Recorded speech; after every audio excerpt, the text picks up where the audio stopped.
এখন আমি আছি বারোভূতের মেলাতে। এখানে লেখাই আছে বারোভূতের মেলা, দেখতেই পাচ্ছ এখানে লেখা।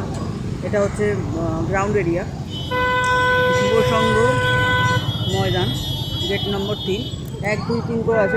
এটা বোধহয় 4, 3 মানে সামনের দিকে, মানে পেছন দিকে আছে বোধহয় 1, 2।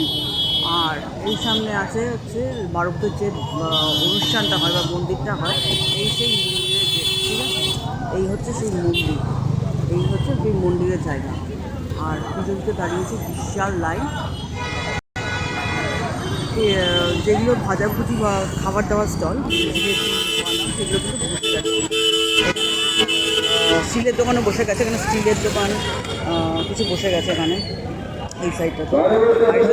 আর খেলনাও গোছাচ্ছে। রাত্রিবেলা যখন খুলবে তার জন্য প্রস্তুতি নিচ্ছে, ব্যাগ ট্যাগ সবই খুলছে। আজকে তো 14 তারিখ ওপেন হবে, ওই জন্য খুলছে সব। এখন মন্দিরে ঢুকছি, দেখা যাক। এখানে জুতো রাখতে হবে, হয়তো আমাদের রাখতে হবে জুতো।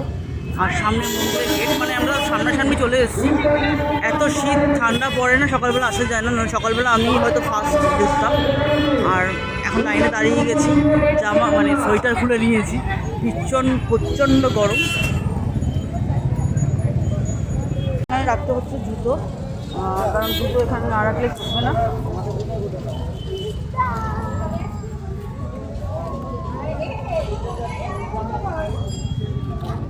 সরি,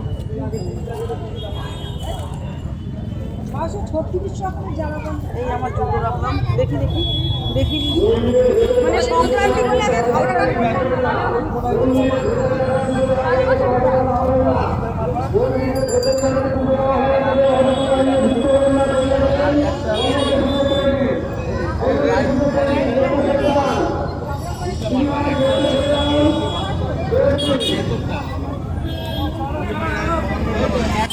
শুরু হয়ে গেছে, মানে গেটের মুখে তো ভিড় তো হচ্ছে একটু।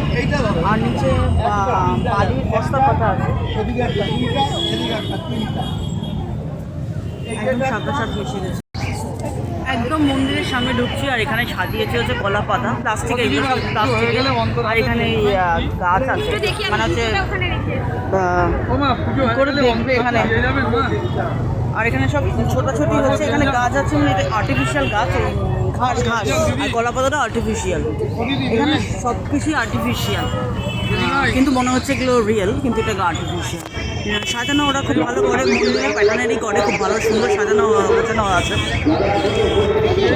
এখানে এটা ভূতনাথ দ্বাদশ অবতার, দেখতে পাচ্ছি লেখা আছে ভূতনাথ দ্বাদশ অবতার।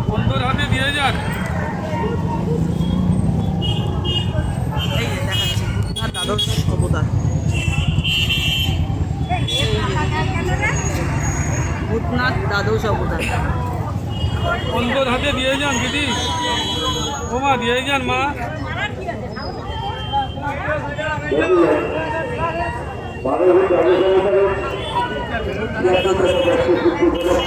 তো একদম মন্দিরের সামনে তো ঢুকে পড়বো মন্দিরের সামনে। এই যে প্রবেশ, মোমবাতি ধূপকাঠি জ্বালাবেন না, নিশ্চয়ই জ্বালাবেন না। এটা কিন্তু রিমাইন্ডার করে মন্দিরের ভেতরে ঢুকবে। প্রচণ্ড আওয়াজ হচ্ছে, আমাকে হয়তো আবার এটা লো করে আমার নিজস্ব ভয়েস দিতে হবে। এখানে মাইক বাজছে কানের সামনে, প্রচণ্ড আওয়াজ হচ্ছে। চলো দেখা যাক মন্দিরের ভেতরটা, একদম সামনাসামনি এসেছি। আমার ইচ্ছে ছিল সকালবেলা আসার, কিন্তু ঠান্ডার জন্য পারিনি। আর এখানে সব ধূপকাঠি রেখে গেছে, যেহেতু ওখানে জ্বালাতে দিচ্ছে না, এখানে প্রচুর ধূপকাঠি, তো এখানে জ্বালাতে দেবে না, ওরা হয়তো নিজের সবভাবে জ্বালিয়ে নেবে। আর শনি মন্দিরে অনেকে দান করে দিচ্ছে, আর গার্ড দাঁড়িয়ে আছে সামনে। এখানটা উঁচু নিচু আছে, যারা আসবে সেখানটা দেখে আসবে, ভিড়ের মধ্যে না ঠেলা খেয়ে পড়ে যাবে। এই সাইডটা তো দেখে নেবে, এটা আপ ডাউন্স আছে। নিচে আমি দেখিয়ে দিচ্ছি,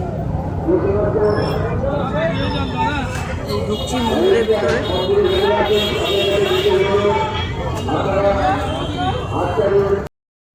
এখন আমি পুজো দেবো মন্দিরের ভেতরে। মৌমিতা ঘোষ, কৃষ্ণা ঘোষ, সৌকালীন গোত্র। মৌমিতা ঘোষ, কৃষ্ণা ঘোষ, সৌকালীন গোত্র।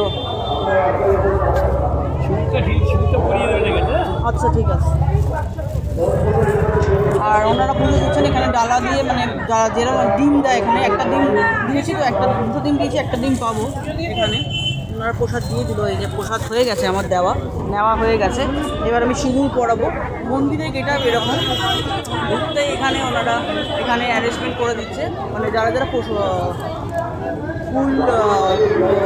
ফল আর নিয়ে আসে তারা এখানে দেবে, ওনারা নিয়ে এক্সচেঞ্জ করে দিয়ে দেবে। আর এখানে হচ্ছে সেই ঠাকুর, এখানে সিঁদুরটা পরাতে হবে, সিঁদুরটা দান করবো। এই হচ্ছে সেই সিঁদুর যেটা আমি ঢেলে দেবো হচ্ছে ওনার পায়ে। এই হচ্ছে সেই মন্দির, এই যে সিঁদুর দেওয়া মন্দির, এই হচ্ছে সেই মন্দির, এখানে আমি ঢেলে দেবো ওনার পায়ে। চলো ঢেলে দিই। এই হচ্ছে ঢালছি ভূতনাথের পায়ে। ঠিক আছে, হয়ে গেল আমার পুজো দেওয়া। বাধ্য হচ্ছে ঢিল, গাছটা দেখছো না, ঢিল বাঁধতে হবে।